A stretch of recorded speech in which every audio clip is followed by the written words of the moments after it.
പ്രിയമുള്ളവരെ, എല്ലാവർക്കും നമസ്കാരം. ഞാൻ ശിവദാസൻ, മങ്കര. ഈയിടെയായി വയനാട്ടിൽ വലിയൊരു ദുരന്തമുണ്ടായല്ലോ. അത് വല്ലാത്തൊരു ദുരന്തം തന്നെ ആയിപ്പോയി അല്ലേ. ഒരുപാട് പേർ അതിൽ മരിച്ചുപോയി.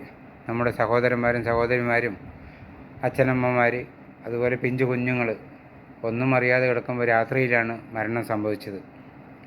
ഇത് വല്ലാത്തൊരു അവസ്ഥ തന്നെയാണ്. നമ്മുടെ ഗവൺമെൻറ് നല്ലൊരു തീരുമാനം എടുത്തില്ലെങ്കിൽ ഇനിയും ഇതുപോലെ അപകടങ്ങൾ സംഭവിക്കുന്നതാണ്.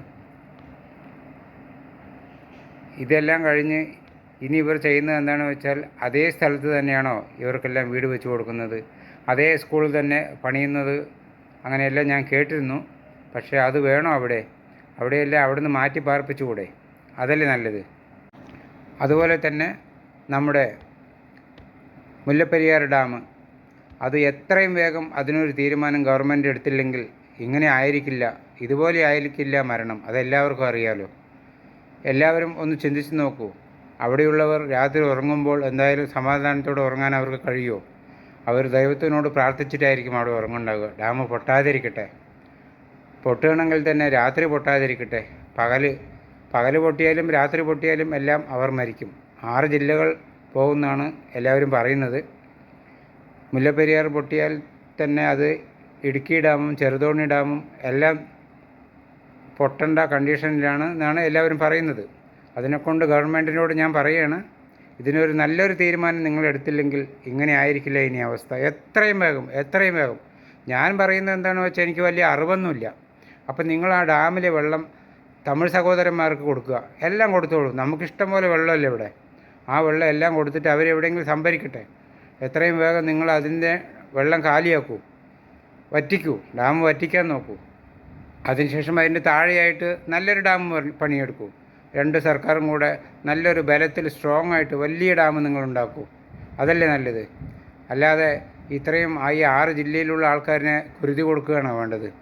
ഒരുപാട് ആൾക്കാർ ഒരുപാട് സോഷ്യൽ മീഡിയയിലെല്ലാം ഞാൻ കേട്ടിട്ടുണ്ട്, അങ്ങ് ഇടുക്കിയിൽ മുല്ലപ്പെരിയാർ ഡാം അങ്ങോട്ട് പൊട്ടിക്കഴിഞ്ഞാൽ ഇടുക്കിയിലെ ജലവൈദ്യുതി അതെല്ലാം തകരാറിലാകും. പിന്നെ ബാക്കിയുള്ള 10ഓളം ജില്ലകൾ, കഷ്ടി 8-9 ജില്ലകളുണ്ടാവുമല്ലോ, ആ ജില്ലകൾക്ക് കറണ്ട് കിട്ടില്ല. നമുക്ക് കറണ്ട് എന്തിനാണ്? എൻ്റെ വീട് പാലക്കാടാണ്. ഇത്രയും ആൾക്കാർ പോയിട്ട് എനിക്ക് കറണ്ടിൻ്റെ ആവശ്യമൊന്നുമില്ല. ഞങ്ങൾ ഇരുട്ടിൽ എത്ര വേണമെങ്കിലും ഇരിക്കാം. പക്ഷേ അതല്ല കാര്യം. നമുക്ക് കറണ്ടിൻ്റെ ആവശ്യമൊന്നും അല്ല കാര്യം. ഡാം പൊട്ടാതെ നിങ്ങൾ നോക്കണം ഗവൺമെൻറ്. എനിക്കതേ ഗവൺമെൻറ്റിനോട് പറയാനുള്ളൂ. നല്ലൊരു തീരുമാനം എടുക്കണം. കേന്ദ്രത്തിലോ നിങ്ങൾ എവിടെയെങ്കിലും പോയിട്ട് നല്ലൊരു തീരുമാനം എടുത്ത് എത്രയും വേഗം ഈ ഡാമിൽ വെള്ളം വറ്റിക്കാനാണ് ഞാൻ പറയുന്നത്. കുറച്ചായിട്ട് വറ്റിക്കൂ, എത്രയും പെട്ടെന്ന് വറ്റിക്കൂ. ജനങ്ങൾക്ക് തീരെ സമാധാനമില്ലാതെയാണ് അവിടെ ഇരിക്കുന്നത്. ഇപ്പോൾ വയനാട്ടിലെ ദുരന്തം തന്നെ കണ്ടില്ലേ, നമുക്ക് എത്ര വേദനയാണ്. അത് ആലോചിക്കുമ്പോൾ ഒരുപാട് വേദനയില്ലേ. പിഞ്ചു കുഞ്ഞുങ്ങളടക്കം എത്ര പേരാണ് ഇപ്പോഴും മണ്ണിനടിയിലുണ്ടെന്നാണ് കേൾവി. അതുപോലെ ഈ മുല്ലപ്പെരിയാർ ഡാം പൊട്ടാതിരിക്കാൻ വേണ്ടി എല്ലാവരും പ്രാർത്ഥിക്കുക. മുല്ലപ്പെരിയാർ ഡാം പൊട്ടിക്കഴിഞ്ഞാലുള്ള ഭവിഷ്യത്തുകളെ കുറിച്ച് ഞാനിപ്പോൾ പറഞ്ഞു. അതിനെക്കൊണ്ട് ദയവ് ചെയ്ത് ഗവൺമെൻറ് എത്രയും വേഗം അതിലെ വെള്ളം വറ്റിച്ച് കളയുക. തമിഴ് സഹോദരന്മാർക്ക് കൊടുക്കൂ. അവരതുകൊണ്ട് കൃഷി ചെയ്ത് ജീവിക്കട്ടെ. നമുക്കത് വേണ്ടല്ലോ. നമുക്കിഷ്ടംപോലെ വെള്ളമില്ല ഇവിടെ കേരളത്തിൽ. നമുക്ക് ധാരാളം മഴ പെയ്യാറുണ്ട്. അപ്പോൾ അതങ്ങോട്ട് കൊടുത്തിട്ട് ഇവിടെ നല്ലൊരു ഡാം നിങ്ങൾ പുതുക്കി പണിയെടുക്കൂ. അതിന് താഴെയായിട്ട് നല്ലൊരു ഡാം പണിയെടുക്കൂ. നല്ല ഉറപ്പോട് കൂടിയുള്ള ഡാം, വലിയൊരു ഡാം 2 സർക്കാരും കൂടി ഉണ്ടാക്കൂ. അപ്പോൾ രണ്ടുപടിക്കും വെള്ളമായില്ലേ. അങ്ങനെ ഒരു തീരുമാനം എത്രയും വേഗം എടുത്തില്ലെങ്കിൽ വലിയ ആപത്തുണ്ടാകാം. അതുകൊണ്ടാണ് ഞാനീ പറയുന്നത്. എനിക്ക് വലിയ അറിവൊന്നുമില്ല. ഞാനൊരു 10ാം ക്ലാസ്സുകാരനാണ്. എൻ്റെ അറിവ് വെച്ച് പറയുകയാണ്. ഗവൺമെൻറ് നല്ലൊരു തീരുമാനം എടുക്കണം. എല്ലാവർക്കും ഇതുപോലെ നല്ലത് വരാൻ വേണ്ടി ഞാൻ പ്രാർത്ഥിക്കുന്നു. ആർക്കും ഒരു അപകടവും ഇനി കേരളത്തിൽ ഉണ്ടാകാതിരിക്കട്ടെ.